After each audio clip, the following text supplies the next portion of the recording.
ఇప్పుడు సముద్రం వెళ్ళేవాడికి హెచ్చరిక చేసిన వాడు వెళ్ళాడంటే వాడు తిరుగుబాటు, వాడి స్వనాశనని వాడు కొని తెచ్చుకుంటాడు.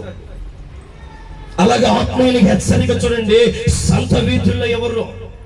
ఆత్మీయునికి హెచ్చరిక చూడండి, నీ కుటుంబాల గదుల్లో ఎవరు?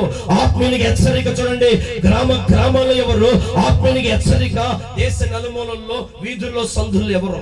ఆత్మీయునికి హెచ్చరిక జరిగే స్థలం ఏదైనా ఉంది అని అంటే దేవుని మందిరం. ఈ మందిరం దగ్గర కొన్ని హెచ్చరికలు చేస్తారు. హెచ్చరికను మించి దాటి వెళ్ళే వాళ్ళు తిరుగుబాటు చేస్తారు. తిరుగుబాటు చేసే వాళ్ళ గురించి బహు విలువైన వర్తమానం ఇదను.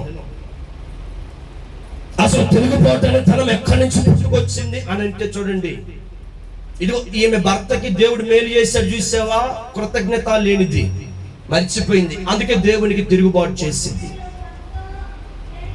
ఇదిగో ఈమె భర్తకి దేవుడు మేలు చేశాడు, ఆ కృతజ్ఞత మర్చిపోయింది. ఈయన భార్యకి దేవుడు మేలు చేశాడు, ఆ కృతజ్ఞత మర్చిపోయింది, తిరుగుబాటు అయిపోయింది. ఇంకా వీని పిల్లలకి దేవుడు మేలు చేశాడు, మర్చిపోయారు, మరలా తిరుగుబాటు వస్తుంది బయటికి.